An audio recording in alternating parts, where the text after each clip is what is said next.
Yeah, so the artist here, I mean, his goal is to communicate what can't be said.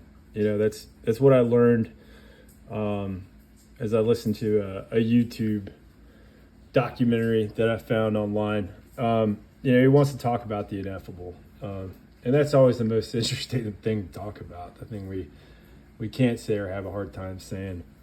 So yeah, I mean, I feel really connected with this artist. I'm inspired by a lot of the same people that he's inspired by, and I mean, I really, really get kind of what he's trying to say here. I see this as a warning. This could be our future. It was our past, and you have to try to choose the light over the dark. You need to choose love over hate. Put goodness into the world. That's what I think this guy's trying to say. This is a much simpler piece. It's called, hold on one second. It's called Miraculous Outcome. It's a scene, the wrecked car, two people embracing. I think we understand what's going on here. There's some symbology. The car was headed west, sort of the arrow time, so it didn't really necessarily have to be a car accident. It's just telling us to stop. Every once in a while, allow things to let us stop and remind ourselves what is important. I feel like this had, there's obviously some menace there. That vibration still exists in most of his work that I've seen, but there's a real joyful note. So this is a happy feeling chord, still with a backdrop of reality.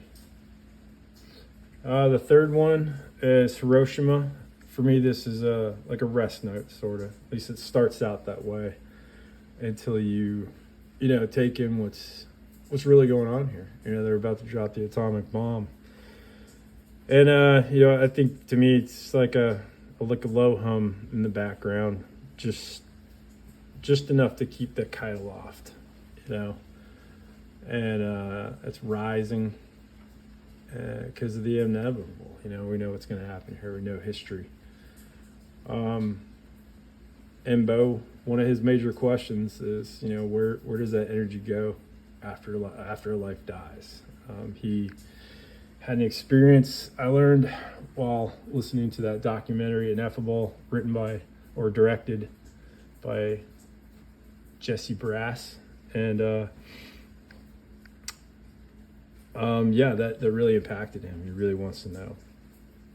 So obviously he was thinking about that when he painted this. And the other thing to remember, and the other things that I've taken away from his art, are just the scale. It's tremendous in size, and it was a somatic experience. Like, it was, his whole body was incorporated in this. He said when he painted the sky, he would put himself in a position so he had to look up. When he painted the ground, he'd kneel down like he was working in his garden or something to paint the ground. So he really put himself through his experience, through his imagination too.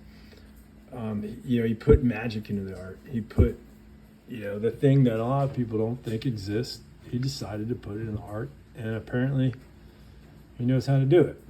In my opinion. So that is my summary here, or my experience going to see Bo Bartlett Art Gallery in Columbus, Georgia. All right, thanks.